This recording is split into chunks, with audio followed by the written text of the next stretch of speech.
Okay, so thank you, my friend. I'm very excited to have you.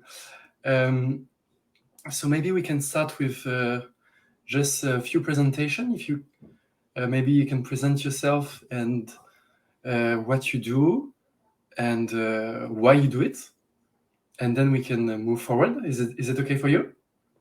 Sure. Great. Well, my name is Artem. I'm a spiritual teacher. I'm enlightened, and I help people realize the truth of the nature. I help people realize the beauty and ecstasy, which is life, transcend the suffering, which is a long road usually. So I give them support as they struggle on the path, just like I struggled. Everyone struggles, uh, and hopefully, my work is done when they no longer need me. Uh, so that's what I do. I speak to people. I give them guidance. I answer their questions. I give them advice with regards to meditation. I see people in my house. I live in Northern California in River City. So if anyone who watches the interview wishes to come visit me, that's totally fine. I give guided meditations, and I also do retreats with my students. Amazing.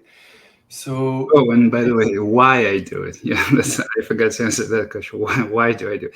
Well, I do it because people need it. I do it because I do it out of compassion and out of my desire to share the beauty and joy of enlightenment with everyone else.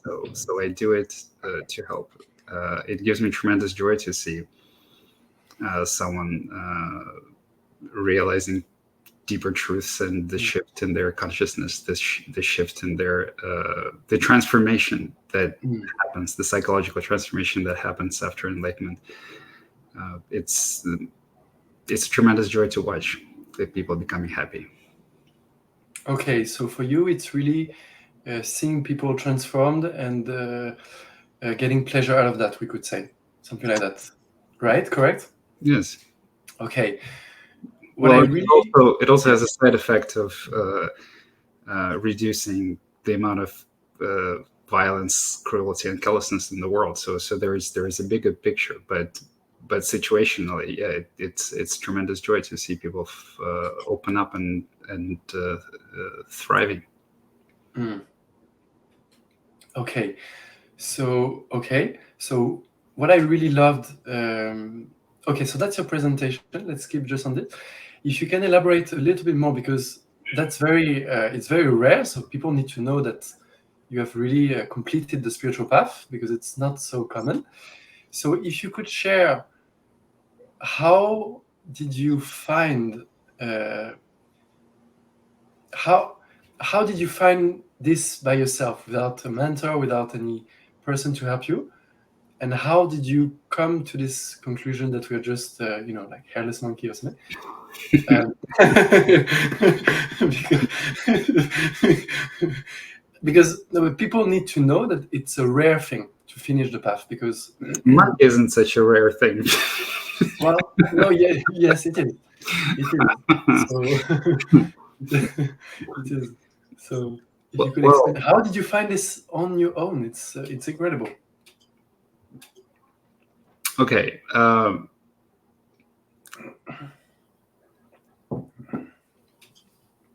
And so first of all, I'll start with the question of completion. I mean, it's a moot question. Some people say the path is never complete, and it's not like I completely don't have any occasional or rare emotional releases. It's Yeah. it's been a very long time since I had any sort of significant insight.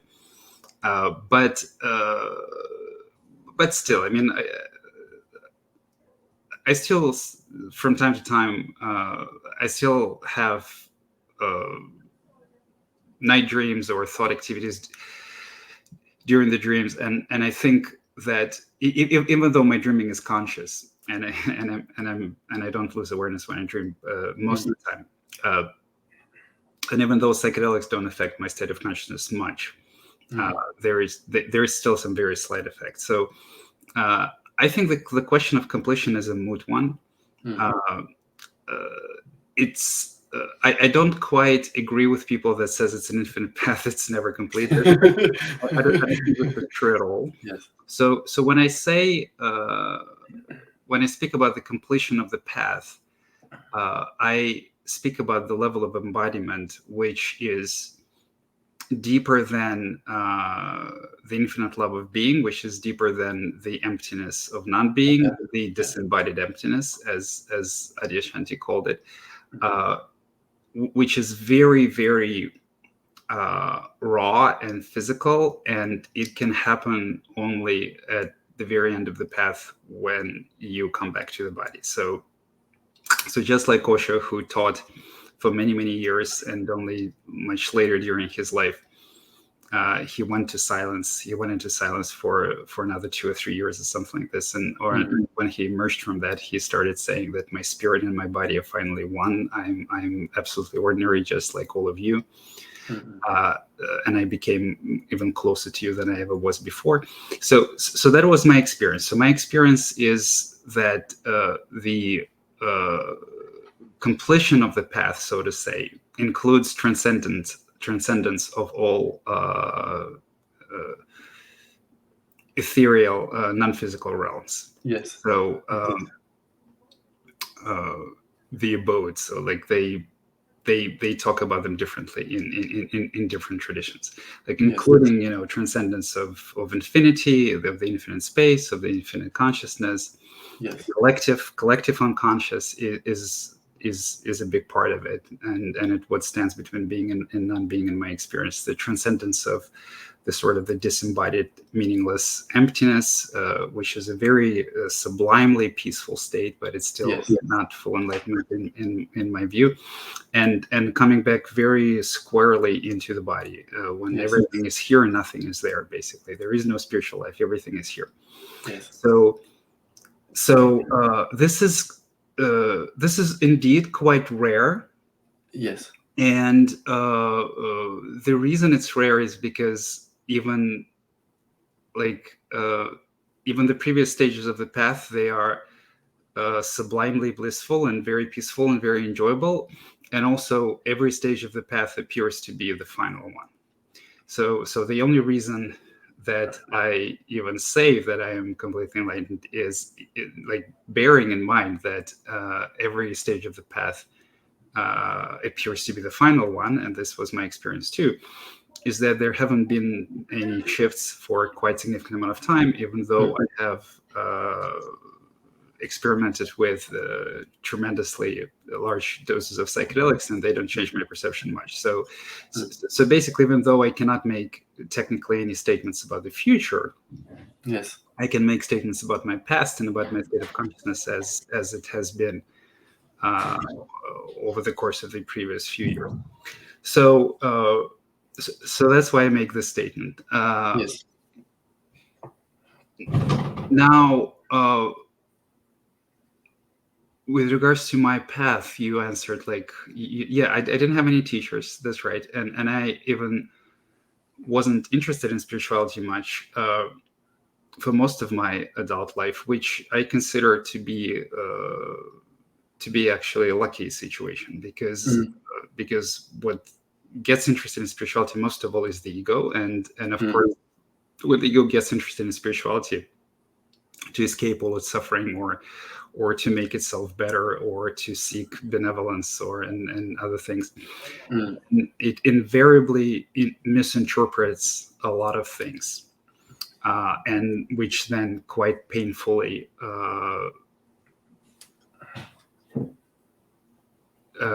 gets kind of corrected. Yes. So I think that was lucky. It doesn't mean it was any less painful. It's a difficult path. It's most beautiful, most peaceful, most blissful path. But what many people forget is that the suffering, the egoic suffering, our traumas, our misery sort of spins on top of the bliss and peace of reality. And there's no kind of shortcut to go directly to bliss and peace, and completely ignoring the human, completely ignoring the suffering. Yes, that's yes. Many people attempt to do that. Yes. So kind of with varying results. In the best case scenario, it's a sort of a kind of artificially supported equanimous state with a lot of rejection underneath, and still a lot of suppressed suffering and tears, fears. The authentic equanimity of enlightenment is completely effortless. It doesn't need to be supported at all. It doesn't need to be supported by practice. It doesn't need to be supported at all. Of course. So, so the amount of pain is still the same. Actually, all the pain that the mind carries comes from the past. And in my case, just like in the case of many, many people, there is a period in the life when there is when the pain becomes unbearable, so to speak, and there's just a period of tremendous exhaustion and dissatisfaction with continued attempts to find happiness the way that we're taught to find happiness. So to find happiness in the external, to find happiness in success, to find happiness in relationship, to find happiness in romantic love. And and over the course of my life, I'm sort of like Gautama in a way. Like the similarities that he also tried to find happiness, and he's been rich, he's been poor. I mean, my story would be the reverse. I was poor. I was born in the Soviet Union. Then I came to the United States, and I became more or less well off. I was very unsuccessful with women. That I was quite successful with women by conventional standards, of course. Mm-hmm. So I've tried many things, and I've succeeded in many things. Yes, I'm the same. I failed in many things, but I succeeded in many things, and none of them brought me a lasting happiness. So I was at the point of my life where it was just absolutely unclear where to go from there, because everything that I tried, even if I succeeded in it, didn't work. And so I kind of got there by exhausting all of my attempts to find happiness in worldly life. And of course, as it often happens, this period coincided with a tremendous depression, what people would call a dark night of the soul. Lots of depression, lots of fear, with suicidal ideation and things like that. And I just basically realized that this life thing of mine isn't going anywhere, and all I wanted to do at that point is just doing whatever the hell I wanted. Yes, I'm the same. Tremendously painful. Yes. And after some of this impasse, spending time in this impasse, which was extraordinarily torturous, after some of that, that was also the period when I discovered psychedelics. And at one point of time, I of course meditated also, and I did things like sensory deprivation chambers, and I did quite a bunch of things, and quite unexpectedly, as it always happens. It always happens unexpectedly. On one of the LSD trip, I basically just didn't come back from the trip. So just like the ego doesn't come back from meditation, from your last meditation, to which you become continuously meditative. So something else arises from this last meditation. So the same thing can happen during a psychedelic trip, and my mind became meditative. I entered what Ramana would describe. Yes, so I entered Sahaja Samadhi, effortless Samadhi. There was no way out of there. So that's what I would call self-realization. There was an extraordinary. It was a very intense, extraordinary intense period with lots of fire, with lots of pain, with lots of tears. So, but that was only the beginning, actually. So entering Sahaja Samadhi is not the end of the journey. The end of the journey is when the mind is equanimous, silent, and the heart is healed. Yes. And communication with other people does not bring any discomfort, be it energetic, emotional, or any kind of discomfort. So the end of the journey is equanimity. So Haja Samadhi is an important milestone. But I mean, it was, by the way, the same case with Ramana, right? So entering Yes. Samadhi. First death, second death. Yes, it was described Yes. as. But that's what you, if I can add, that's what you wrote in your. I really love your explanation where you describe the different part of dreaming. And actually, it's pretty easy to see where we are still. I mean, it's not easy because when we are in one particular step, we don't see the next, right? That's right. Yes. But for me, it tends to fluctuate. So when you say first we're a person in the body looking outside of the body into the physical world, so that's most people, right? Yes. Then your soul occupying the body and you relate to other souls on an energetic level. You're a slave of your emotional energy. So I remember that when I was in Isha Foundation, when I was with Sadhguru, and my very first sadhana was still very much in this place. And then I think self-realization, could we say that it's at the third step when you were first this kind of soul, whatever that was, to the entire consciousness, right? So people call it like God consciousness, Yes. and that's what you said. You said on the deeper still level of dreaming, your consciousness, God, a being of pure compassion and unconditional love. This step I remember very much because I was when I was in India also with another master. It's called Daji. It's a heartfulness-based practice, so based on the heart, and they are very much still in this place. So I remember when I was there, right? I know. And the last, I mean, not the last, probably where I am today. You say it's not the last one, but we can discuss on this because I have some interesting things to share with you. So you say on the deepest level of dreaming, you're Brahman. So Brahman in Hinduism is really that's what you said, the totality of the existence and non-existence.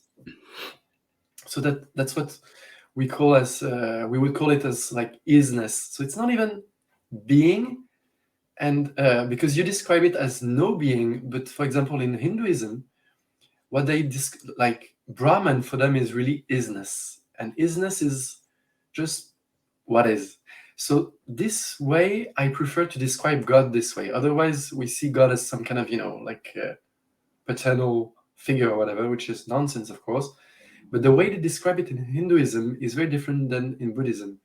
In Hinduism, they say just what is, just the present moment is God, right? So that speaks to me much more than the God of some kind of our creation or something. But for you, this is still the dream. And then you say, so that's where I'm at. That's definitely where I'm at. I'm still oscillating between this and the hellish monkey state. The difficulty for me is that it brings me back into my mind, and we already talked about that. I really I see that we are also human. I'm aware of this, even though sometimes I have some doubts about me. I don't know, because for me to function in the mind is very difficult. Like it really takes me some effort. It's like I was born with some kind of. I really like this from a wide angle. So when I function really in the mind, yes, it brings me back in the body, of course, but it takes so much energy, makes me tired, because I'm not. So either it's because I'm not used to it, because my entire life I was in the non-dual place, or maybe some kind of brain difference. I don't know. But can you share what you think about this? Because many people speak about this, and they say, for example, like. I also see it as a state beyond the mind. Like enlightenment must be something which I can't understand, which I can't grasp with my mind. Isn't it?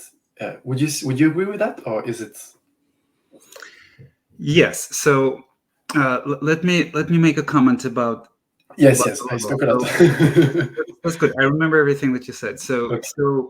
the regards to whether you call the last level of the dream, which I also describe as being a slave of death, so being a slave of this nothingness.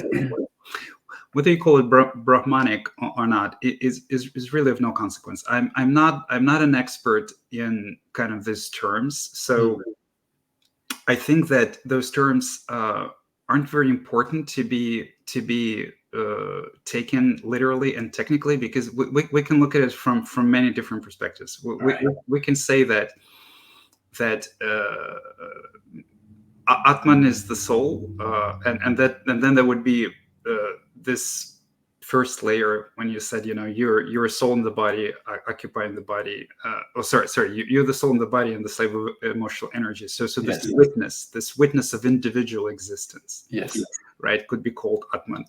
And then if we do that, then Brahman can be the totality of all existence.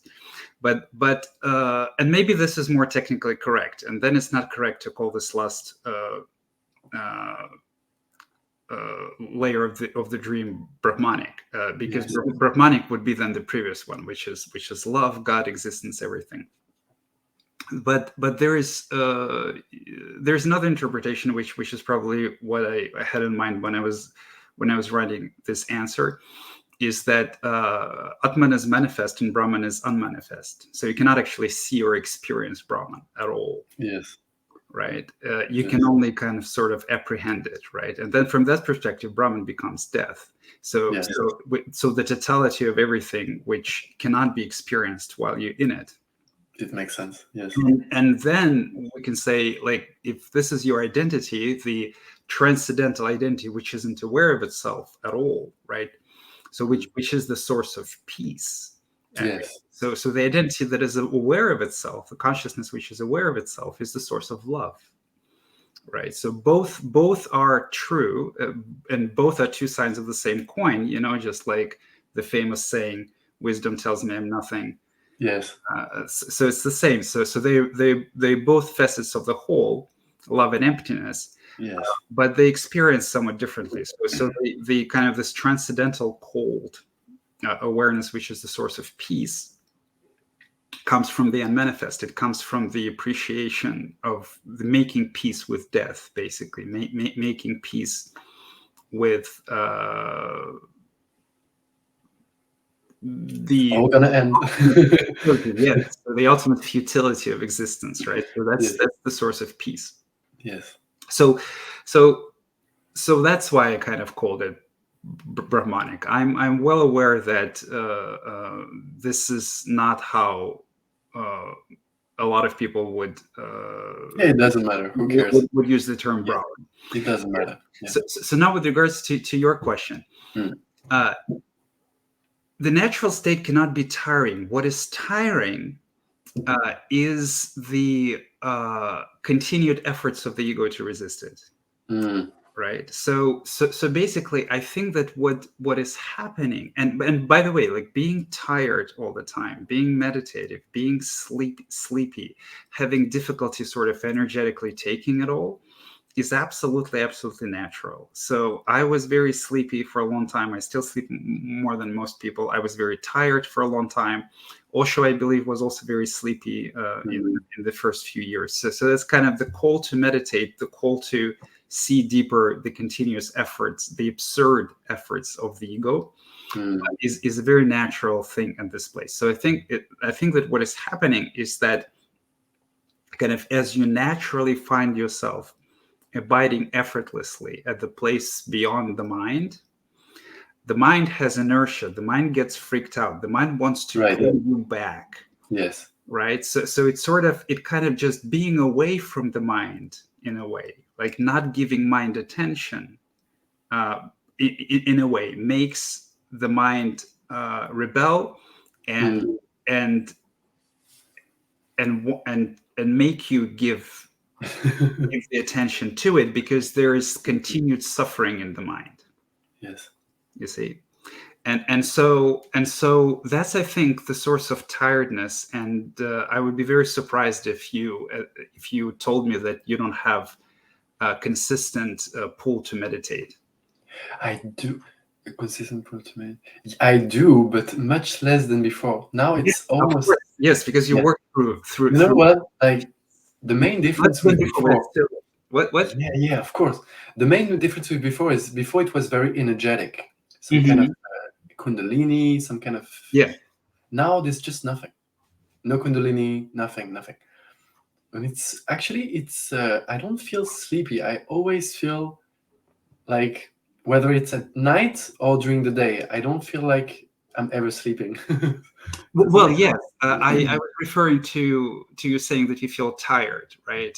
Like sleepy. I didn't mean sleepy in the meaning of losing consciousness, right? So because like I It's like my body can be tired, but I'm so much more that I don't really mind it somehow. Or right, I see like right. it's like I see life from a wider angle than before, Yes, where I'm yes, just like everything is just open, because yes, as you said, since it's all gonna end, it's amazing that it's all gonna end, because it means this moment could be gone in tomorrow, it will be over. it means So it is here to enjoy. yeah.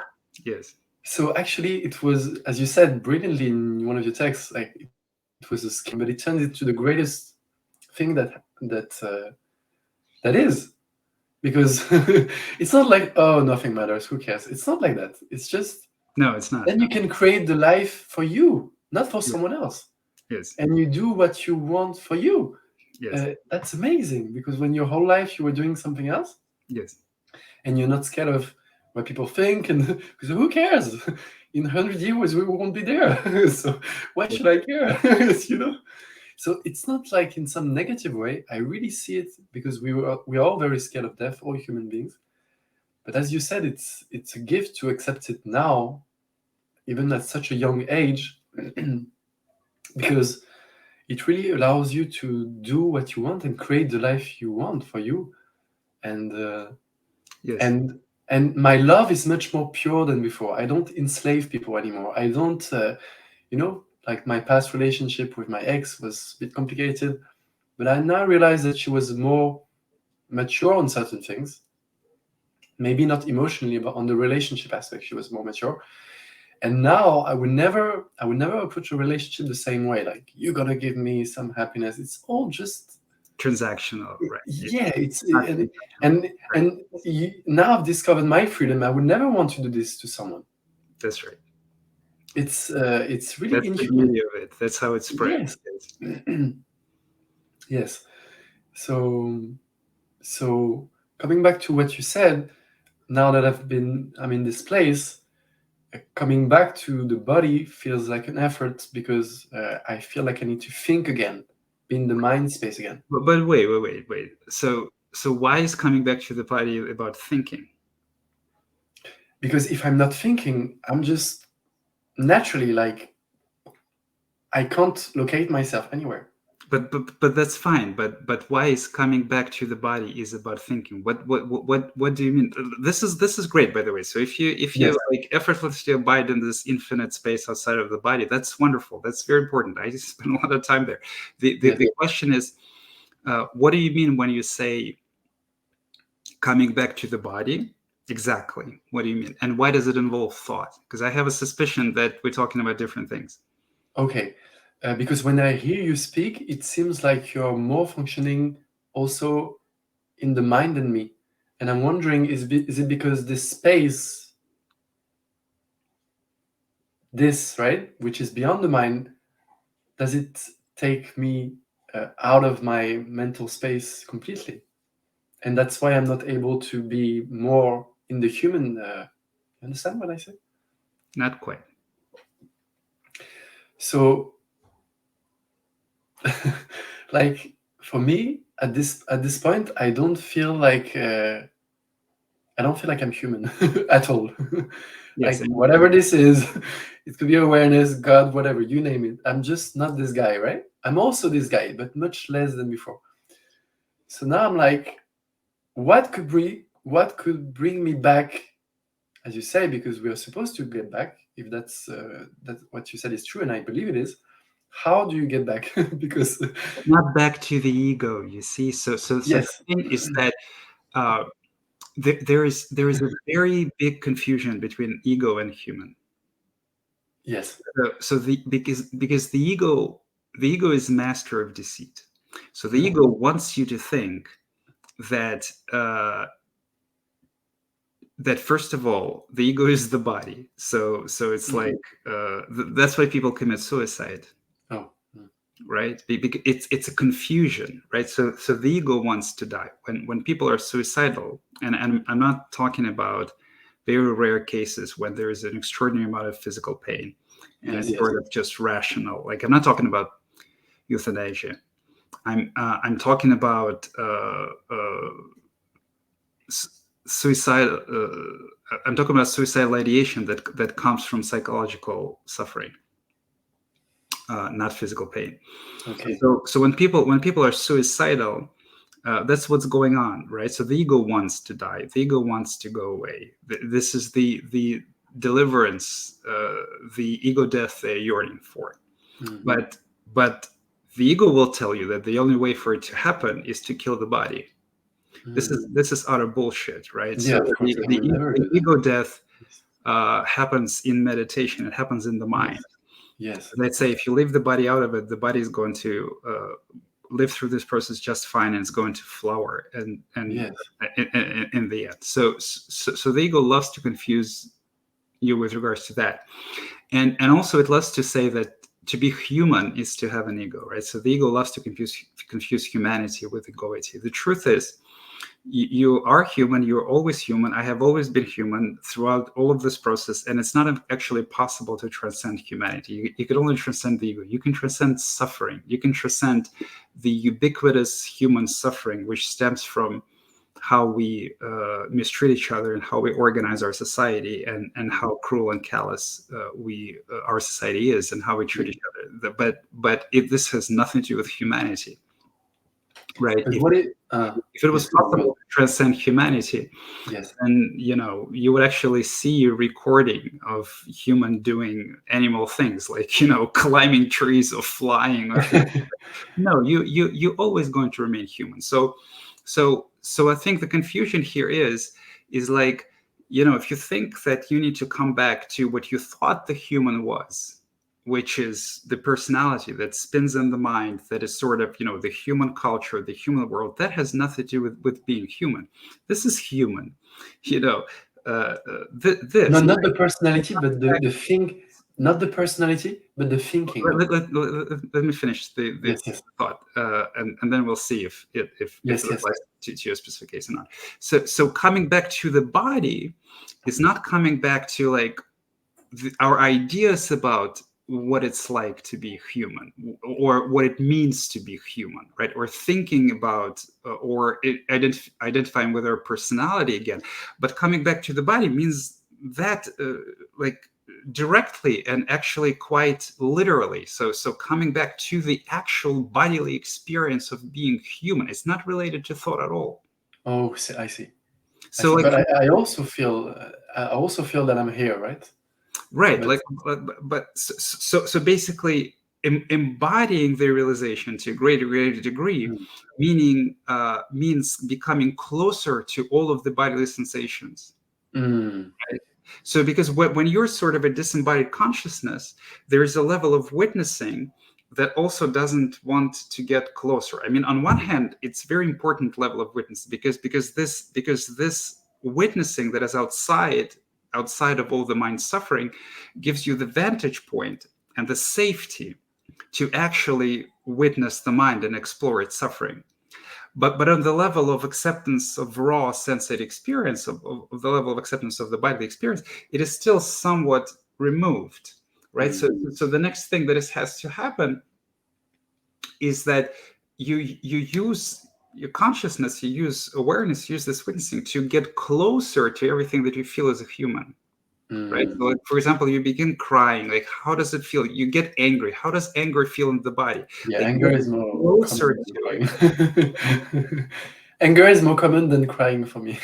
Okay, right. So getting back into the body, embodying the realization means that when the ego comes up as a bodily sensate experience, you explore it with your awareness.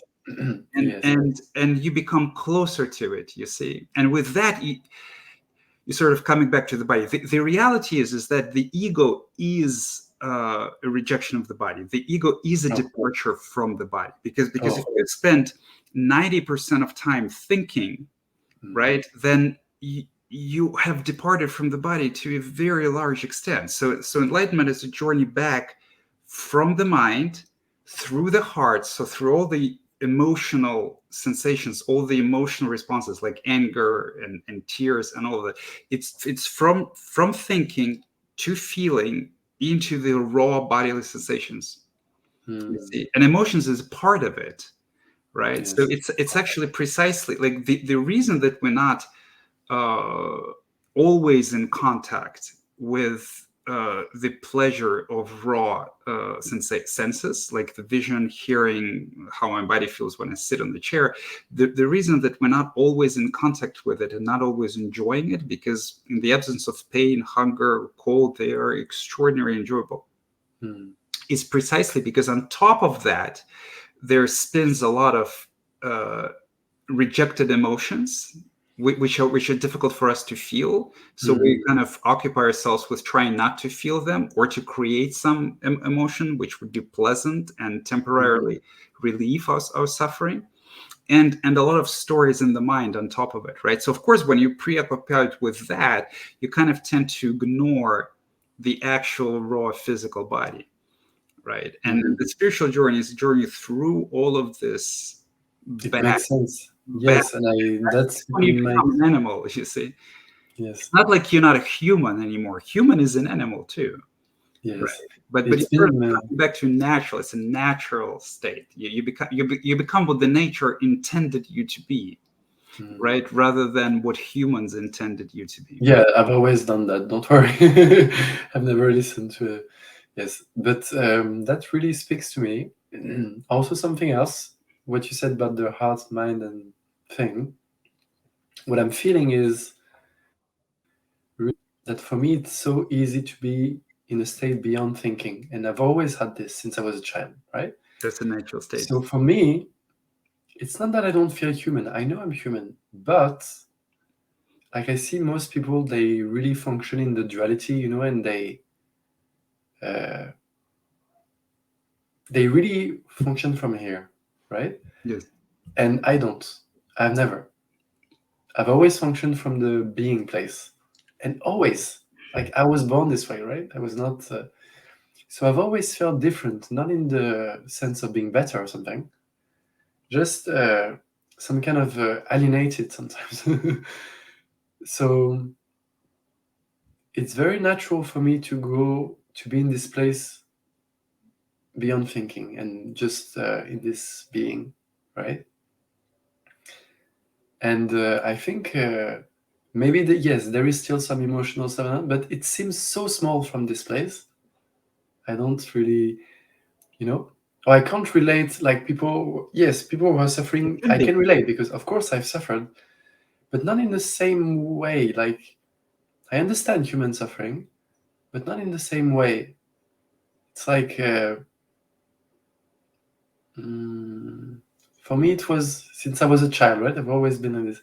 It always seems like some kind of dream. So yes, you can suffer in your dream, but it was just a dream, right? And I've always had that when I'm not in my mind. And usually I'm not in my mind unless the conditioning or the pressure to do so becomes big from other people, of course, not from myself. So I've had many times where people say, like you're weird or you're some kind of alien, you're not human. So for me, maybe it has become some kind of, okay, maybe I'm just not human, So it's probably not the case, but it's just the way I've always... You're totally human. So we have two options. Either I'm an alien or I'm human, but I'm just not used to it. You're just a human which is relatively much healthier than most. And of course, when you live in a very sick society, when almost everyone is profoundly actually mentally sick, just like I was for 40 years, then of course they're going to tell you that you're not human. So for a group of very sick people, a healthy person is sick. So that's again the confusion of humanity with egoity. The confusion with being human means to suffer. And that's why I couldn't. Yes, and that's why I could never relate. I can relate to people's problems, but I can't relate like when they tell me, oh, for example, I suffered because I changed girlfriend. I say, okay, so what? It doesn't matter. You find a new one, right? I don't. It's not because I don't try. I try. I just can't relate to some things like. Yes, I mean, I suffered in one relationship a lot, but even that, even suffering, I don't really. It's not that I don't see it as a problem. I just sometimes I even created to feel human. Actually, I'm like sometimes I used to almost create some kind of suffering to feel something. Otherwise, I don't. Yeah, the ego loves Right? that. Yes, but for me, because otherwise nothing makes me. I'm always like this. Nothing makes me up. Nothing makes me down. So I'm like, Well, that's okay, why let's have a bit of fun. Let's create something. that's why it's important to explore those things and allow yourself to create Yes. suffering. That's why you cannot be deeply authentically embodied without actually exploring all the bodily sensations that the mind creating suffering creates. Like if you in rejection of it from some sort of a detached place of awareness, then this is never going to happen. As Adyashanti said very, very correctly, you cannot let go of what you still have the taste for. So in your example, like creating suffering and then later seeing that it was created out of the blue is a good example of something that the mind still has the taste for, right? So during the spiritual perspective, during the spiritual unfolding, we sort of satisfy and exhaust the mind's taste for all forms of suffering, and then it includes, as because everything is symmetrical in the mind, from I mean, everything artificially created by the mind is symmetrical. So everything self-created is symmetrical. And that's why not only the yearning to experience suffering is exhausted on the spiritual path, but the yearning to experience the symmetrical thing, like the blissful, beautiful, overwhelmingly blissful or sublime or ecstatic experiences, are also the yearning to have those is also transcended by having those and experiencing those, right? And then the mind lets go because it just stops being interesting, because what is actually going on in life is much more interesting, right? So it's coming back to enlightenment, is coming back to reality. And all of the experiences of suffering are mind created, and actually the experiences of bliss and ecstasy are also mind created. They're just the other side of the coin, the other side of the suffering. That's why when people go on the spiritual path and they get exposed deeper and deeper to the suffering, afterwards there's usually bliss and relaxation or ecstasy or good mood and things like that. Those experiences are quite symmetrical, and the mind creates them both. That's amazing, man. That's amazing. Yeah, the mind is a something, let me tell you. Yes. It's amazing because we can't repress it. We can't repress it. That's what you said many times. And as long as there is, sometimes I see the ego is here. I'm like, okay, I need to play this out. I know it's stupid, but for example, I need to see this girl. I know I don't care about her. It's just to satisfy something, but I do it because intellectually to just say it doesn't matter. Who cares, right? If I don't do it, then it's still there. And then I've not overcome this desire. So that's what you said. You need to exhaust all the possibilities. It's a very kind of emotional, energetic process. It's an intellectual understanding is not substitute for embodiment. The interesting thing is that the intellectual understanding almost always comes first, and then we sort of try to maintain it artificially, or because we're so accustomed to living how the mind tells us. So then when the mind receives an intellectual understanding, the temptation is to now orchestrate our lives about it, but the real true embodiment and the real true letting go happens through experience. And the mind will create all sorts of very miserable experiences and fearful experiences, as well as all sorts of very ecstatic and blissful experiences, and they all need to be lived through and surrendered to actually arrive at the peace and equanimity. Because the peace and equanimity actually comes simply from being open to any experience. That's what it is. That's what fundamentally it is, right? So peace, which is present in the moment, is nothing but being open to any internal experience. That's all it is. And that's how my understanding of God is just this. It's just this, like this moment, you and me, and this. Well, everything that I don't understand or something. Everything is God. Yeah. Yeah. There is no if either everything is God or nothing is God. Yeah. It cannot be like that. This is God and this is not God. Exactly. Yeah. Yes. But we also have our suffering, and that's what I like about Buddha and you. For me, you're the same almost, is because it's really focused on the human aspect also. And very few people talk about it. Very few people talk about it. Unfortunately, yes. And I can even explain why, if you let me. Yes, please. The thing is what is rarely understood, or at least articulated with any source of clarity, is that because enlightenment is a natural state, so it's actually a natural state that is effortlessly maintained, then there's actually it's actually not even possible to focus on it. You cannot focus or give attention. You cannot practice it. Basically, you cannot practice your nature. That's the same thing. You see, you cannot practice what's already there. Just like it's folly to find it, right? So the all that is happening in the methods where you are encouraged to find it is you exhaust the mind from attempts to find it, and it finds you automatically the moment when the mind is so exhausted that it gives up and it says, I cannot find it anymore. and then you see it, right?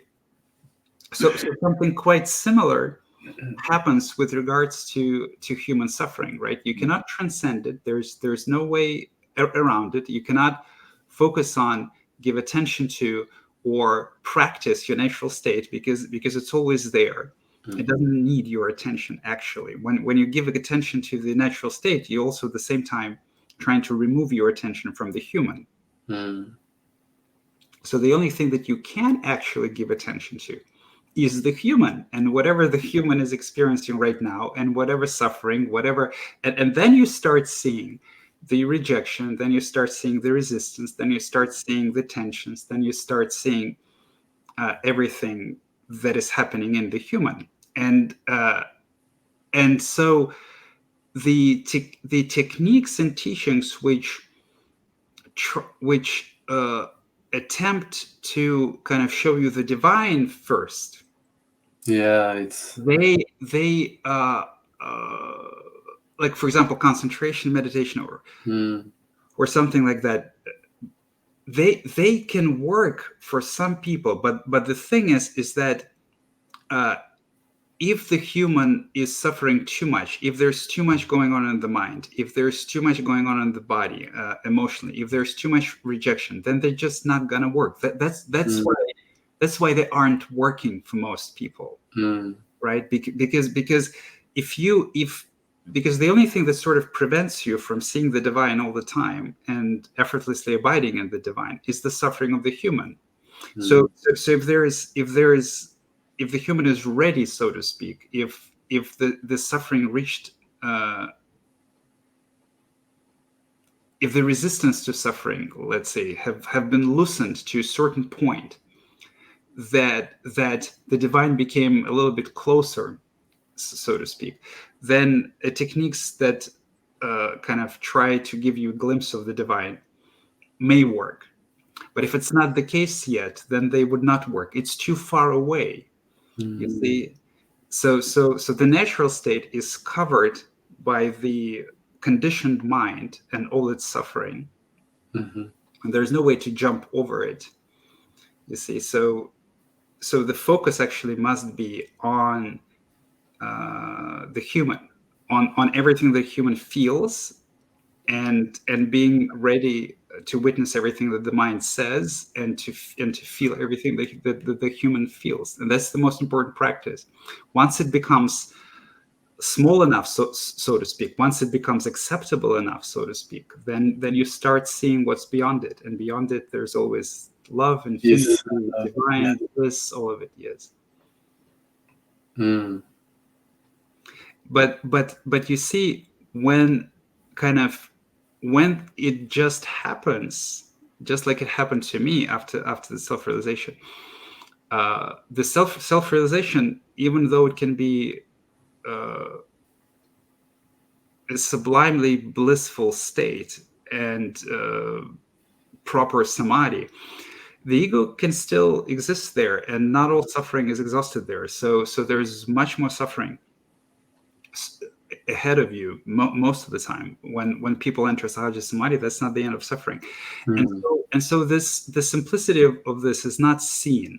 There's a very strong illusion that basically you kind of solved it. Oh, I just realized that I don't exist. I just realized that I'm not the ego, and I can point it to other people.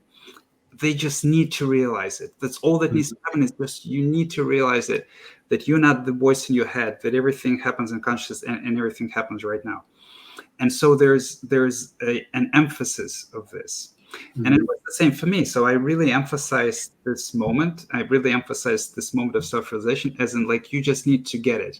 But the thing is that once you get it, then what you also know from your experience is that once you get it, is you suddenly see that in this beautiful, pristine consciousness of yours, which you now understand the real you, and the talker was never you, but now alongside the talker, there's so much stuff, and there's some grief from the past, and there's some anger, and there's some difficult energetic experiences, and Yes, of course. and you meditate, and there's fear there, and there's tiredness, and you meditate, and it's not easy at all, right?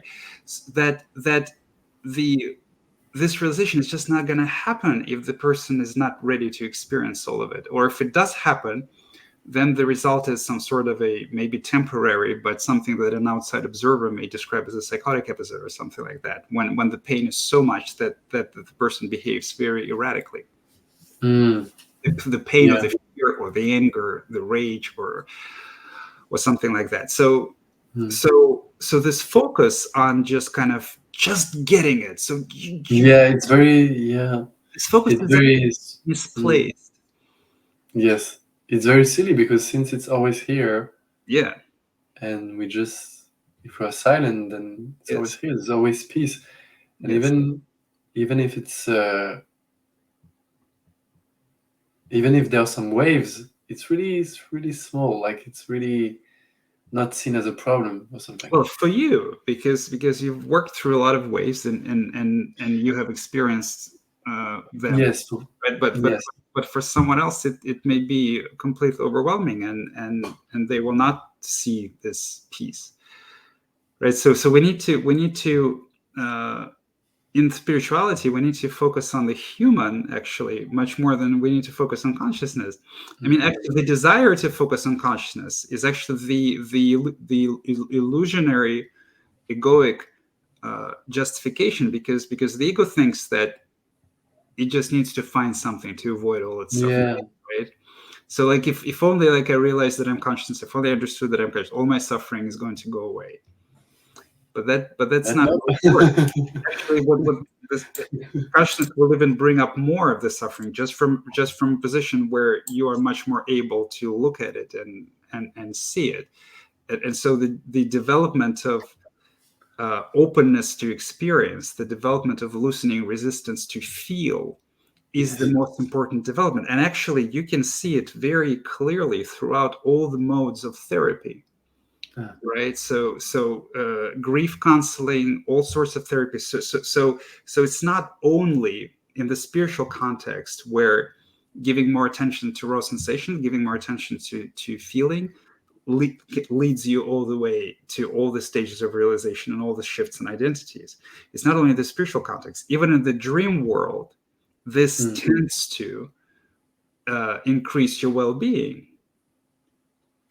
But it's just that in the spiritual path, you sort of, if you committed to enlightenment, that you committed to feeling so much of it, you basically committed to feeling everything that may arise from your unconscious, which is much more than most people bargain for. It's always a surprise how much it is, and much more than most people are willing to go through. But even in the dream state, getting closer to yourself emotionally, becoming more emotionally mature, getting more accepting of everything that you feel, leads to evolving worldviews, better well-being, more empathy, higher level of satisfaction with life. You see, so that's what I love about your teaching. It's very direct, and it's really on the human side, and it's very much on the emotional aspect. yes, Because for me, the other part, the divine part, awareness, whatever you call it, has always been me, obvious, since child, right? Emotionally, I'm still very mature, which is fine. I'm better than before, but there is still some room. So it's really this thing that very few people talk about, and I'm very happy that you share, because there is also emotional aspect. There is also human here, and it's very important to see it. yes, And as you said, it's very much in the body. It's not in the mind. It's about feeling, overthinking, and our conditioning, our culture is not oriented in this way, in any way, right? that's right. Yes, So even in spirituality, what happens when we are in this thing? Then we start to not to feel, or because we are oriented in another direction, right? We've been conditioned like this. So then we want to explain, what is non-duality, what is, but it's all in our mind until it's not, right? that's right. Yes, And the reversal of this direction is the most important thing that happens. yes, and that's what I really like about your teaching, and that's my experience with your teaching. If I can share what has helped me the most, is really the emotional aspect and the mental clarity, right? Emotional aspect because it really brings me back into the body, and the mental clarity because also to have some kind of map, of where you're on the path, because otherwise there's always some job, and you can hold on to things even if you're not conscious of it. You can hold Oh, on yes. to peace, right? Most And holding and most people do, and and it's good to see where I'm still holding, so that I can go forward, so to speak, right? And that's what I really like about it. So some people will say, no, it's too like this, not rigid, but you know what I mean, like very tense. But actually, it makes sense, because otherwise we're very loose. We don't.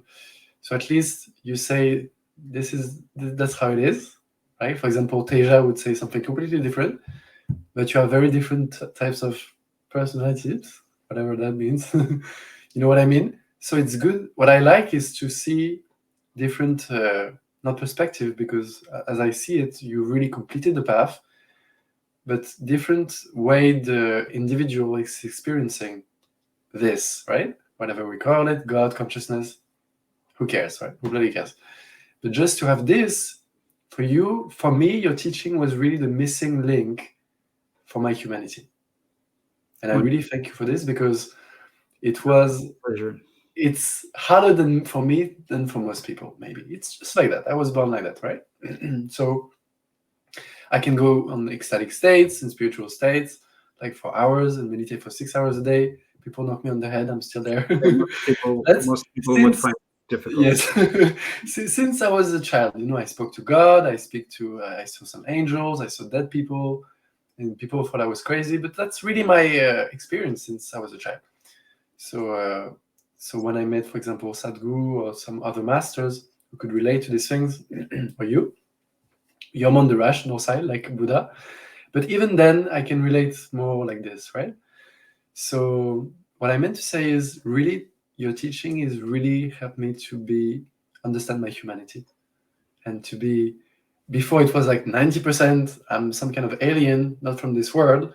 Now it's like, well, in good days, almost 50-50, which is which is good, which is really, really good. And it's good because everyone is always saying, you know, even you read on Quora, we always put emphasis on awareness and non-human thing.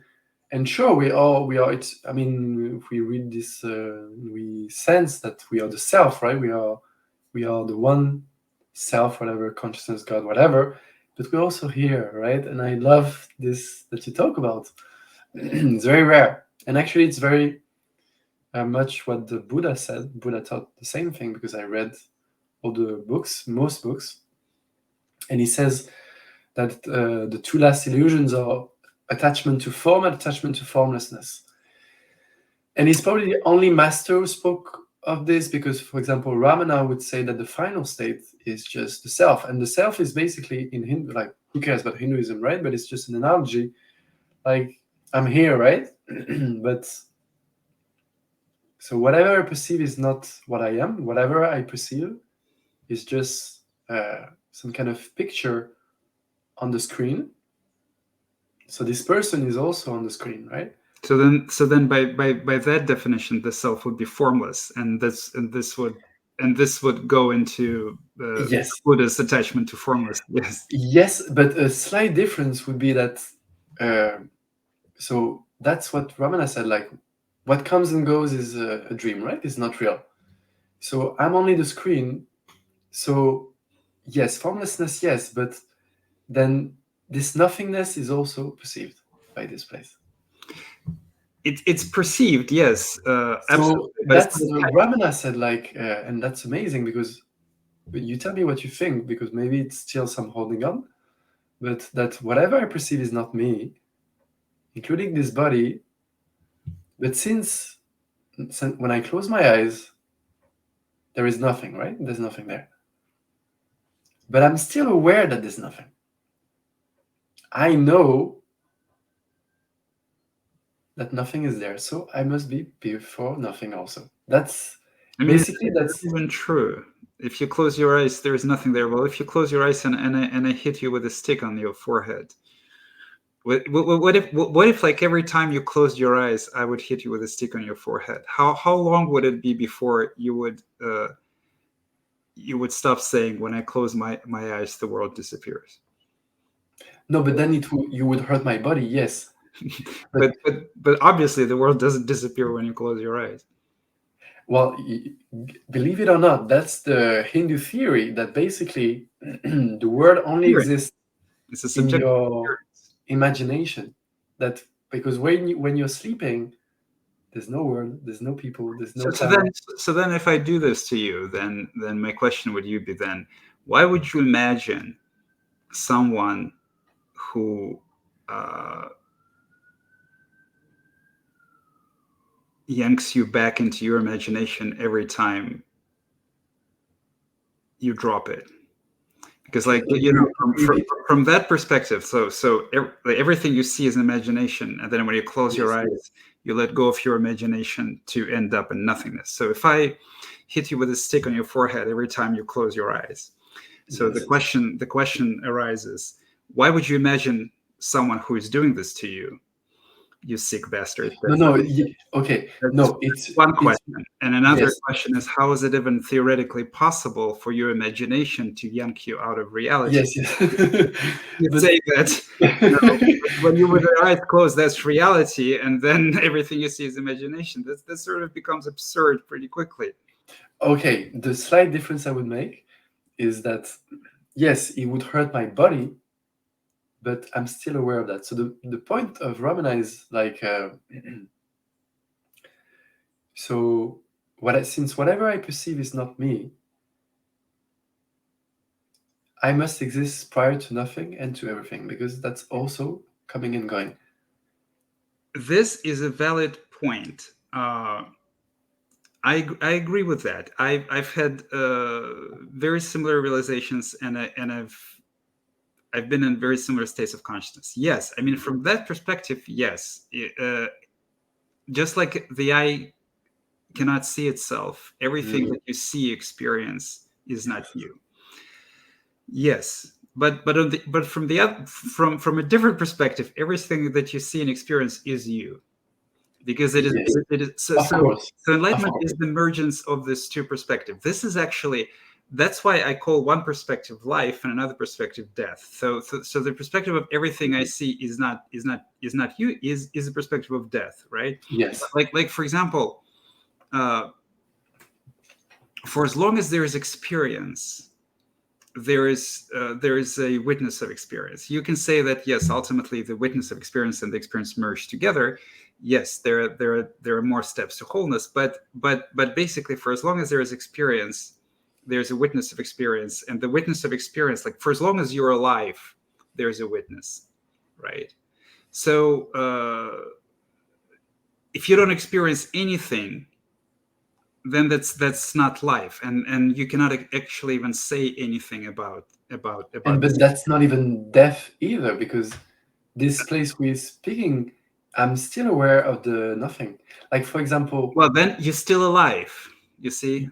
yes, but not Even maximum. if you're aware of this nothingness, you're still alive. So Yeah. that would still be awareness that is aware of itself, right? So even if there is no experience completely, if there is an experience of awareness, aware of awareness, then you're alive. Oh my God. Yes, that's incredible. Okay, hold on, because I want to go slow, because this is very important for me.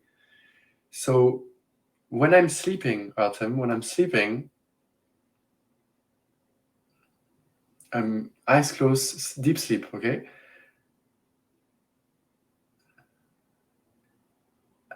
I don't know when I'm sleeping at night, I don't know, I'm not aware in deep sleep. I don't know that I'm in deep sleep. But when I wake up in the morning, for example, I can tell you that, last night I had no dreams. I was in deep sleep because I didn't dream, I had good night's sleep. So there must be something which is in deep sleep. That's what Ramana said, the I. That's why he said focus on the I, which is in deep sleep, waking state, and dreaming state. What do you think about this? I think that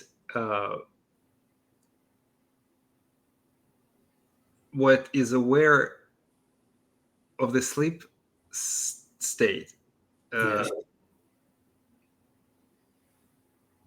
would be present in what the scientists would call light sleep, not deep sleep. Okay. Because basically, here's the thing. So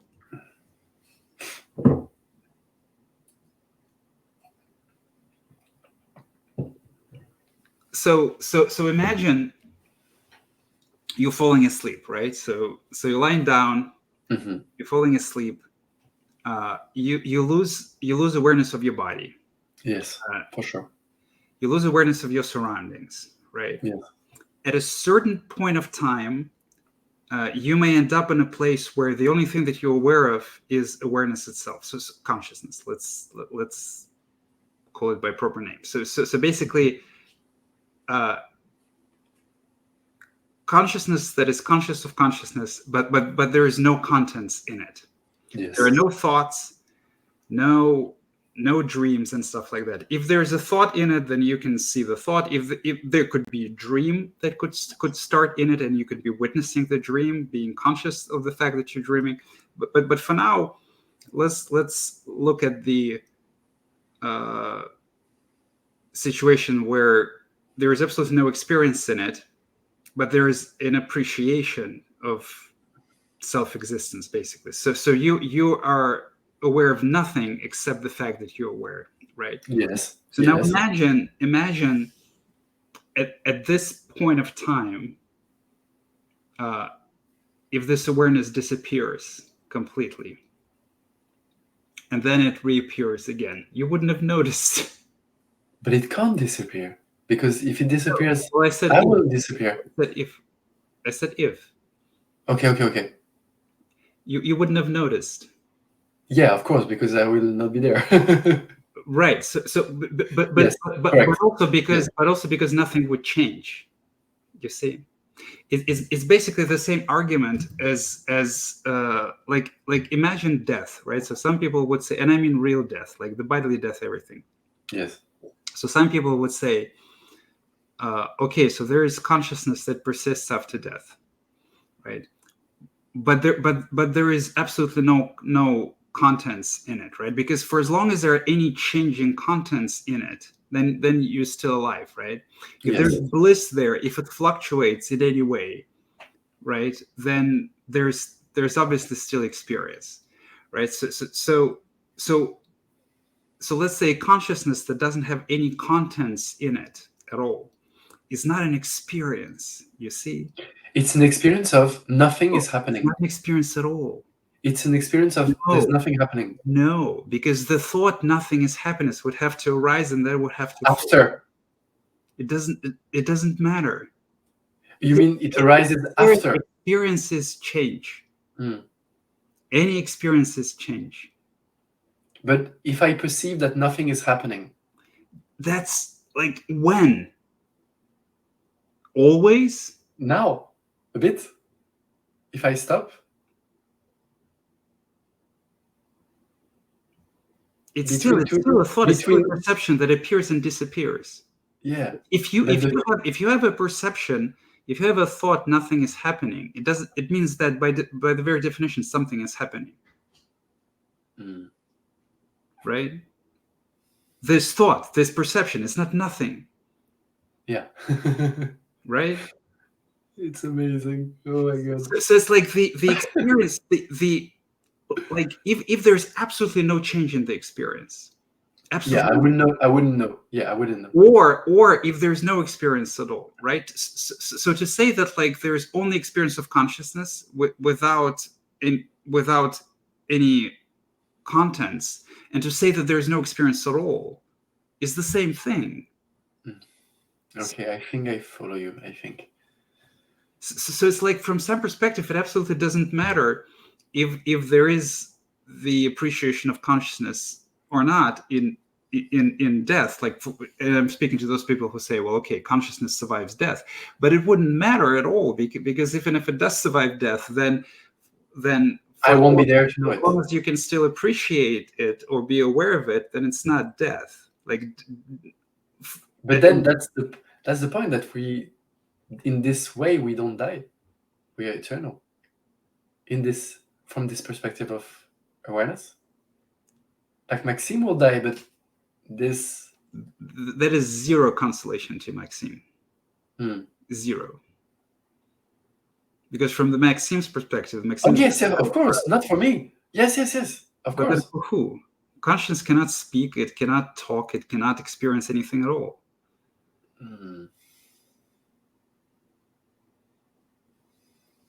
That's no consolation. I've had many of these experiences. The only thing that is consolation for is that if there is no experience or there's no change in this experience, right? Then there's no fear in it and there's no suffering in it. Yes. Right? So that's why it's impossible to be afraid of death. Yes. Because there is no experience. So just like before you were born, you didn't have any trouble with it. Yes. Just like after you die, so basically all fear of death is actually a fear of experience. So we can be afraid of pain, but we cannot be afraid of death. We cannot be afraid of something that doesn't happen. You see? Yes, it's. And so something very similar with deep sleep. So it's like if there is absolutely no contents of consciousness except the appreciation of consciousness itself, then if this appreciation drops and then you go into deep sleep, you wouldn't be able to tell it. It can drop for a second, it can drop for an hour, it can drop there's nothing to tell it with. And then I will only know when I wake up. Is that what you're saying? You wouldn't know at all. Like, because when I wake up, I know that. Well, let me ask you this question. When you were born, is that when you found out that you were dead? Well, no. But my point was that when I'm sleeping, for example, I don't remember most of my dreams, but when I wake up in the morning, there's something that knows, oh, I had some dream, I was doing some, I was skydiving, whatever, right? So what is this thing that knows my presence of dream or my absence of dream? Because when I wake up in this waking state, Maxime, I remember, oh yeah, last night I was dreaming this thing, and I recall it when I'm waking up in the waking state. I'm like, oh yeah, so it's obviously not Maxime who is in the dreaming state at night, aware of Maxime dreaming. You know, do you see what I? So what is it? From This my thing that perspective, knows?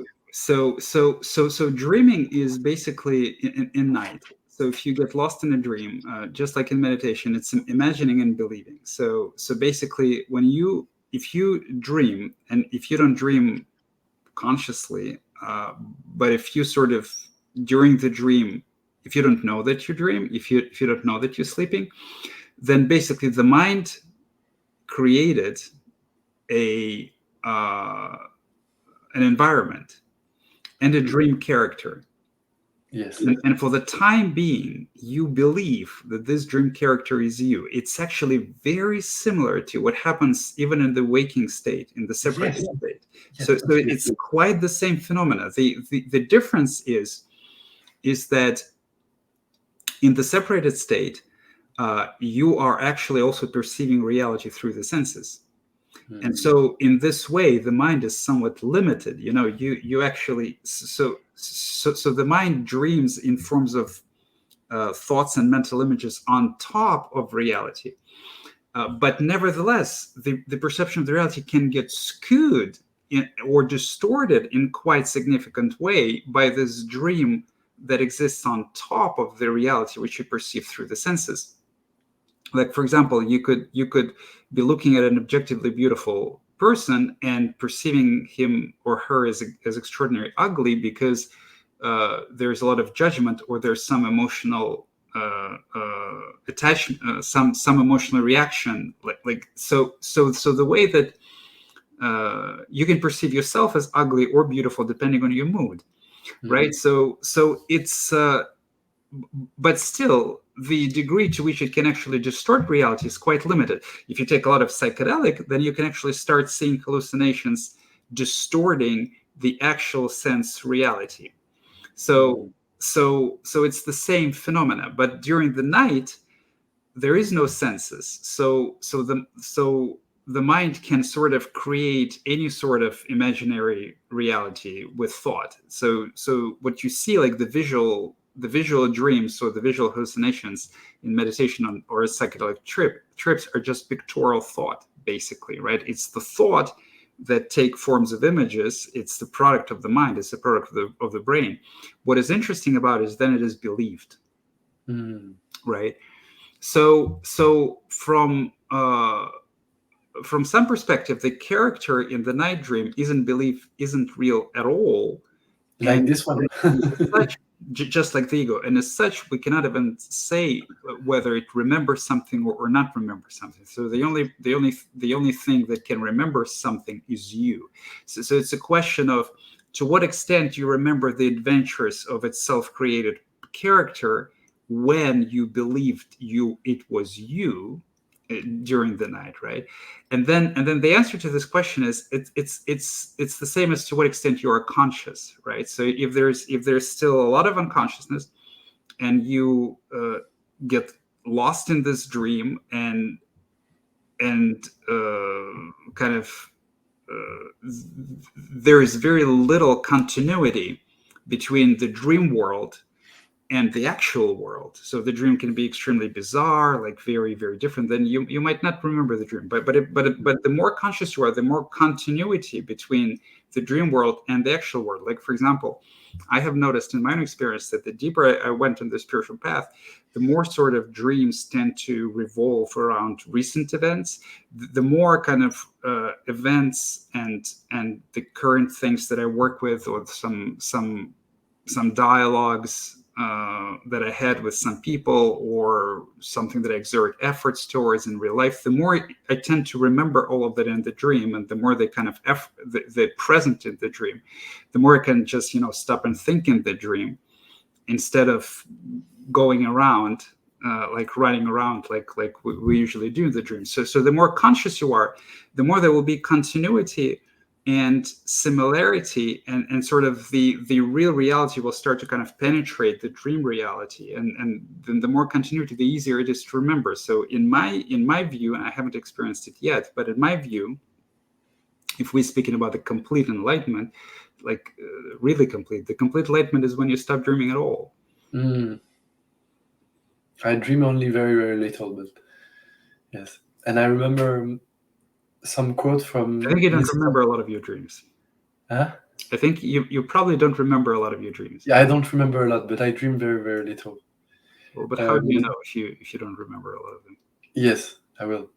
But there's a quote from Nisargadatta Maharaj, this man, who is very good, which is,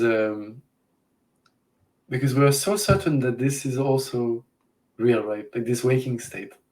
But actually, he says like it's exactly like a dream at night. So intellectually, I could never agree with this because I think it's nonsense.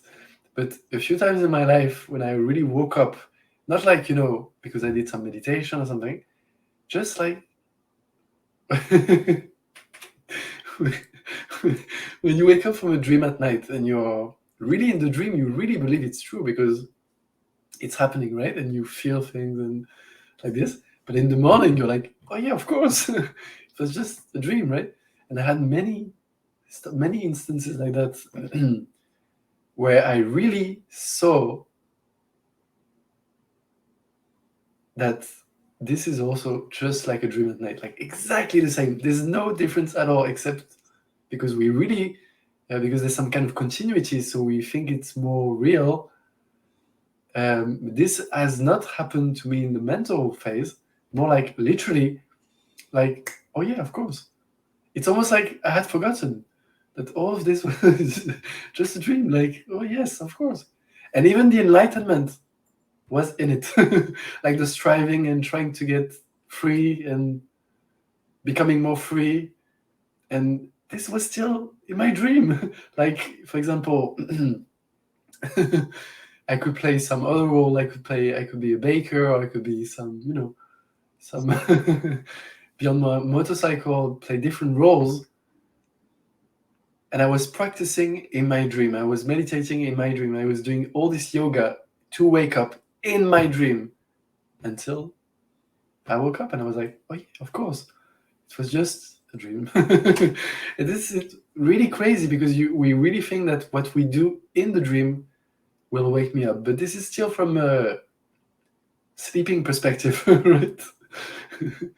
And when it happened, so to speak, it was like, no, maybe I could do some yoga and meditation for 15 years. But actually, I woke up just like, why do we wake up from a dream at night? We just do. I was like, oh yeah, of course. It was just a dream. Of course. And from this perspective, anyway, it was really like so obvious. So obvious. And it's crazy.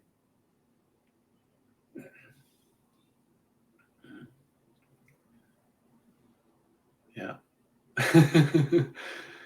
And it was the same.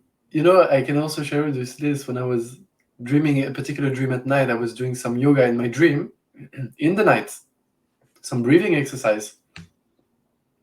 And when I woke up in the morning, when I was in the dream at night, I really thought it was real, of course, and I was doing this yoga thing.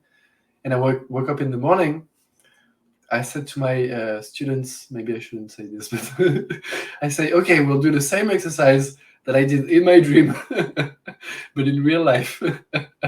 So I'm giving them some dream techniques to wake up, right? So do some Om chanting or whatever, pranayama. Because I had really seen that, oh my God, waking state and dreaming state is not very different. It's not very different. This one seems more real because I'm here, of course, and my life has been some kind of linear continuity, or in my dream I can be Brad Pitt, I can be whatever. But actually it's so similar. It's so similar.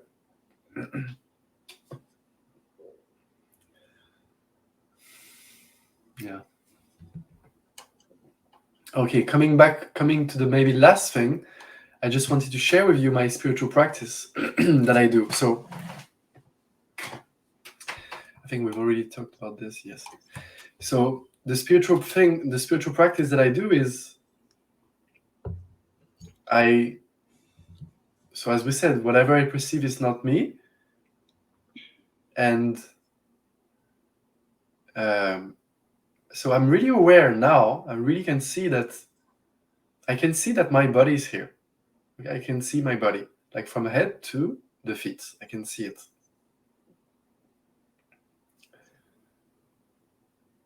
So now I'm really asking, like, what is it that's seeing the body? And I'm finding that it's not my body, right? And whatever is also in the body, like thoughts, emotion, energies, even pictures of God or whatever comes, it's happening here. But this, I'm just aware of it. Not like Maxime is not aware of it. Maxime is also perceived by this place. Like Maxime is here. My body is here. And what perceives the body, what sees this person has really intrigued me a lot. That has been my big practice. I spend hours sometimes like this. And I'm like, yes. So body cannot perceive itself. So that which is the body cannot be the body itself. It must be, right? Because I cannot roll my eyes and look from behind. But what's observing Maxime is not Maxime. It's not like personal thing. And it's not even observing. It's just, I just know that my body is here. Intuitively, I don't have to think about it, right? Just like when I close my eyes, oh, I know now that my eyes are closed. But the thing that knows this is really intrigued me so much.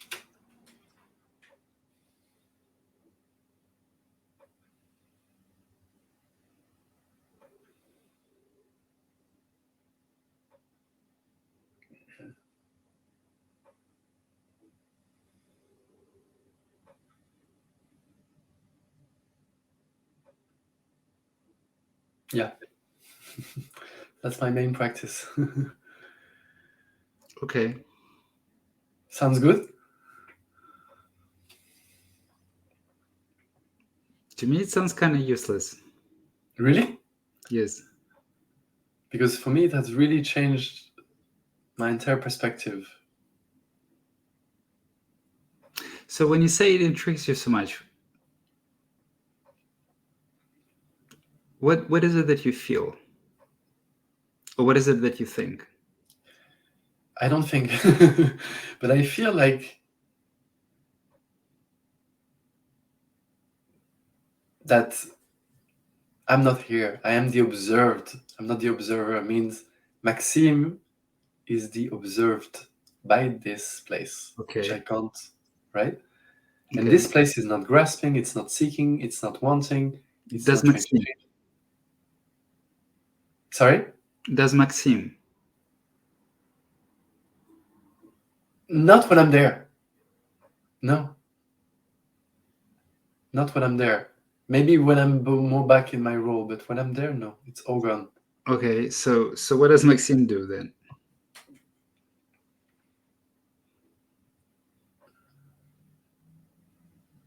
Well, nothing. I don't do anything. Okay, so then it's basically just so it's just a place of rest then. Where's the intrigue? Because the intrigue is because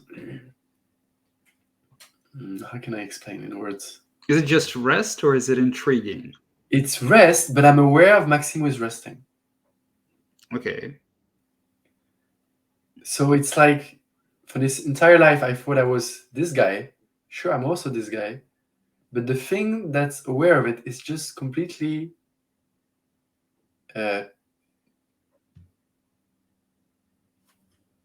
neutral. You can even say neutral. It is, yes. I'm trying to get an idea of what it is that you're practicing. Are you practicing like what is being practiced? What's the So okay, yes, okay. So the amazing thing for me with this practice is that first of all, it's not really a practice. So I can do it for hours. I'm just What would you aware. describe it Like as practice? I'm sorry.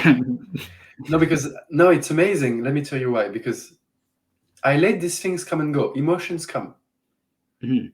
But from this place, they don't matter. So I let them express, I let them come and go. And they disappear. Mhm.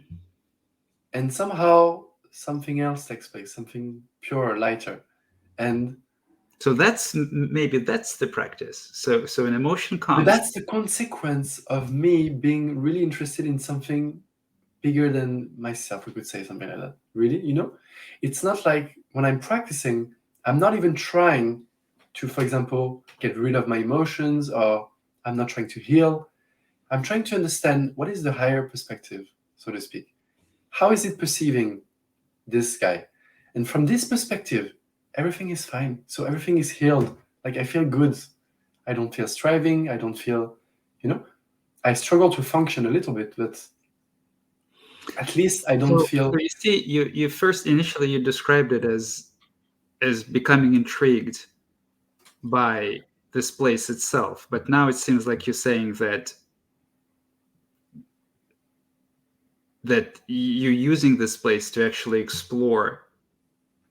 Yeah, it's both. But I'm trying, you know what, Artem, I'm trying to understand this place perspective and not mine. Like how does this Does this awareness place even being. have a perspective? Sorry? Does this place even have a perspective? It doesn't. That's why it's so intriguing, because we are full of perspectives and we want to stop suffering, and that's very human, natural. But I'm trying to understand, like, what is this thing, whatever? How is it seeing this suffering? And somehow there's some kind of transformation, because I'm not. That's what you said once. Like I'm not resisting anything anymore. But as long as I was there, Maxime was there to try to not resist, it would only create more suffering. Yes, of course, yes, because try not to resist resistance. Yes, you cannot you cannot try not to Yes. resist. When you're trying, you're resisting. Yeah. Yes, and because we really think we are a person, only a person, then when we practice, my orientation for a long time was like, okay, I'm gonna sit and I'm gonna basically like get rid of my emotions, but it's very, or You get rid of can my you thinking. can do that.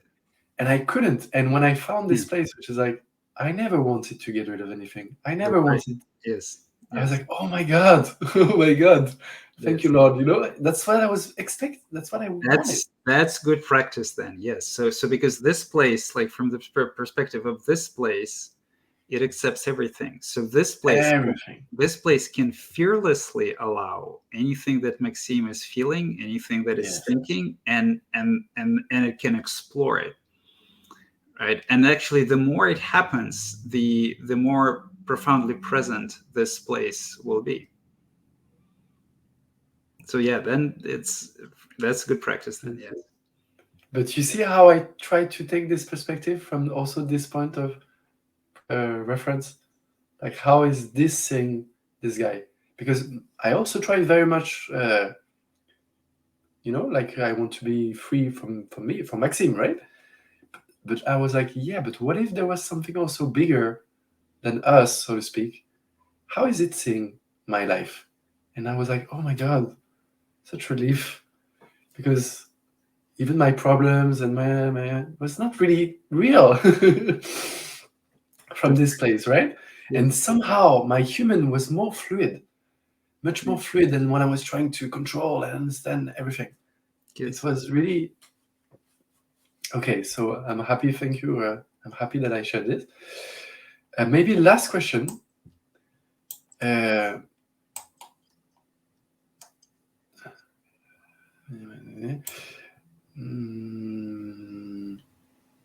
So do you still experience this, it's related, do you still experience this everything, nothing, or for you there's only the body? So No, I don't really experience everything and nothing. I mean, it's a very natural state of consciousness for me. So if I so it's always present. It's always it never fluctuates or gets significantly more so that I would pay it attention, basically. Like even this even if you experience nothing, not as some sort of a transcendental awareness,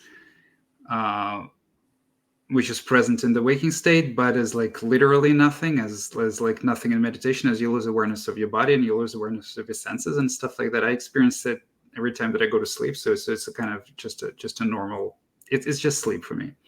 Okay. So I don't, during the waking state, I don't like experience different kind of intensification of interconnectedness or of meaninglessness or of the void. It's all been in the past years. So it's been embodied. Okay, amazing. And last thing, maybe. So, but thank you. Do you think like this state beyond the mind is because Osho often talks about this state, like enlightenment is a state beyond mind, and whatever we understand is really because we are human brain, right? So how do you? I guess of course for you it's very easy. So how do you experience this beyond no mind state?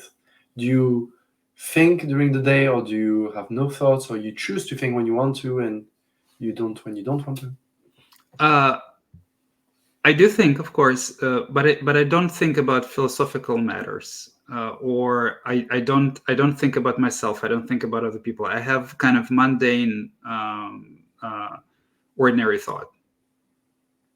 Like I can open my fridge and see that there's no butter there, and think to myself, oh, I should get some butter next time I go to the grocery store. It's just an example, actually. That's my wife actually does most of the shopping, but that's an example. So just ordinary mundane thoughts. And if you want to plan for something, do you sometimes plan? Because planning is also dreaming, right? Yes. No. Okay, so you still plan. Okay. Dreaming is imagination believed. So dreaming isn't just simply imagining things. Dreaming is imagining things and believing them. When I plan, like how could I do any creative job without imagination? You cannot have any creativity without imagination. All animals actually imagine things. Imagining, like running little experiments, imagining is thinking. It's just that humans think in language, animals don't think in language. But basically, if there was no imagining, there would be no brain, no behavioral change. So the brain, as a learning part of us, imagines, and so that's normal. Dreaming is not that. Dreaming is imagination believed. It's when you lose yourself in your imagination. It's when you actually start believing what you're imagining.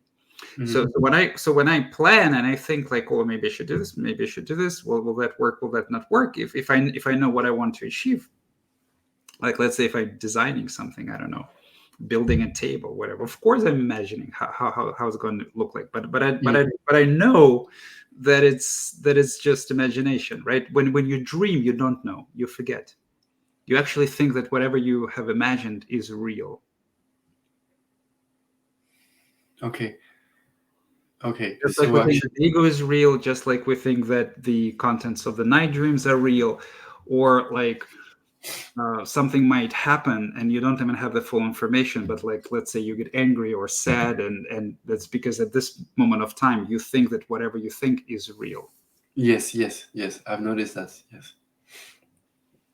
Okay, but for example, for any kind of, if you take a job tomorrow, for example, when you do some software engineer like you used to do, actually you will be better Yes. than in the dream state, right? Because your brain is my much skills more. are somewhat rusty because I haven't worked for a few years. But if I pick them up, I would be better. Yes, of course, it would be much better for me to concentrate. It would be much easier for me to concentrate on anything. I effortlessly maintain concentration on external things. It's much harder during the spiritual unfolding. It's almost pretty much impossible, but it's much even harder in the dream life. And also, my mind is not occupied with drama and conflict and, Yes, and my own suffering from the past and things like that. So I would be much more efficient. Actually, just having an engaged conversation like this, which lasts for almost 2 hours, when we listen to each other carefully, would have been quite difficult for most people, actually. Well, for me too, because I used to have attention disorder, right? And also have some Asperger's tendencies. I don't know if you have had that or have that. How do you? Not quite, but again, I mean, from my perspective, every ego is autistic, every ego is narcissistic, every ego is schizophrenic. It's just a matter of degree. So basically, what we call this mental illnesses, and when the suffering is so intense that it basically, obviously, out of what we consider the norm, but it just means out of the average scope of suffering. So from my perspective, every ego is narcissistic, and narcissists are just people where this traits are sort of visible much more than average, and because they suffer much more than average, and so they're sort of pronounced, they're sort of intensified, and they start being dysfunctional. But I mean, again, I think that most. But even if with people with in their relationships, even people with like good ego, not with. Oh yeah, healthy.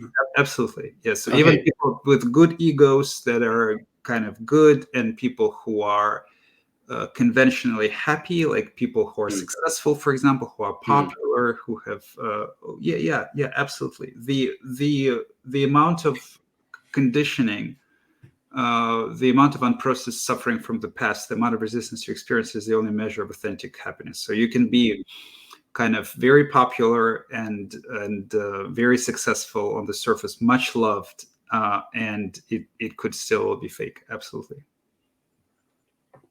And you don't even have to kind of, you can just look at, like, for example, celebrities and everything. Yes, as an example of that. Yeah. Yes. Successful, loved, and still not happy. And even people, like, for example, that, well, you can make an argument that with celebrities, fans are not loved ones, but even people who have like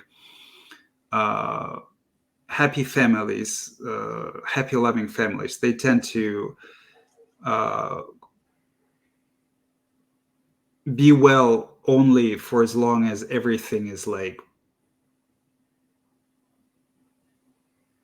pretense happiness, basically. So like, for example, a person who have who has a loving family, so to speak, right? If there's a big tragedy in this family, or a difficult or a big conflict in this family, when things go south, so to say, they would still experience, it would still be very difficult for them, or they would suffer tremendously if.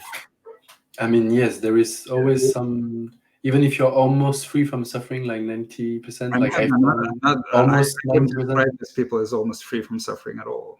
Yeah. You can just organize your life in a way that it doesn't touch you. You can you can surround yourself only with people who will never say you anything unpleasant. You will surround yourself with people who are more loving, more compassionate, pleasant, nice, kind in their behavior. How authentic it is a very different question. Yes, right? Of course. I mean, yes. And basically, so if you can orchestrate your life so that to isolate yourself, so to speak, from all people who can kind of psychologically hurt you or press your buttons, then you might lead a life that is on paper from the outside very happy. Or I is think it- at this place, yes, where I'm at this place anyway. For me, I don't know for other people, but for me, it's really I found something which is unshakable, right? I feel like I think you have, yes. yes, I Yes. found really something unshakable. Maybe I'm still hiding a bit in it, but it's needed for now, right? Yes. And even in the, I do some job, whatever I do. I'm in yoga, but I also do some small job to help me financially. And I meet some really annoying people all the time, right? It's become my practice. When they speak to me like crap or like a slave or something, I just not something arises sometimes, but I'm like, you know what? I'm not going to react to that. And they feel really stupid. They feel really stupid. They're like, just do it now. Just give me that. I'm like, okay. Right? I just answer to the words they say. And they're like, oh my God, this guy doesn't really give a fuck. I'm like, no, I don't. I don't. You're not going to take me my freedom because my reaction is mine. It's not yours. Yes. And the true real happiness is, as you said, unshakable. Mm. I mean, it doesn't mean that events will not affect you, but Yeah, but of course. but the state of happiness is unshakable. Whereas the kind of happiness that depends very much on your life circumstance, including, for example, loving family. Yes. It is conditional. So if circumstances do not conform, it is easily lost. That's why I love your teachings, and because you really free us emotionally. It's easy to say something doesn't affect me, but emotionally, to be free is something else. Yeah, it is. Someone says, "Oh, you're just an idiot. You're full of shit." Like, it doesn't. I almost don't even notice. I'm like, okay, and I'm like, yes. Oh my God, this is mine. This is my freedom. It's mine. Yeah. Yes, and all the reactions that you have to insults and stuff are also yours. And then because Yes. this place is infinitely accepting of everything, they are very safe to explore. Mm. Mm. Okay. Well, I think that's it. I don't want to take more time. Just a big, big, big, big thank you. Thank you so my much friend. Thank you for speaking to me. Thank you for who you are, and I will put the link of your channel and your Discord community, which I'm part of. So maybe in the description of the channel, of my YouTube channel, and if you want to share also the video, you can, as you want. Yeah, I will. Yes, I will share it on my English YouTube channel, and I will share the links of the description of your channel on it, right? Sounds good. Thank you. Thank you. It's been amazing. I've learned so much. I'm so glad to know someone like you. It was good talking to you. Thank Good talking to you. Bye, my friend. Love you. Bye. Love you too.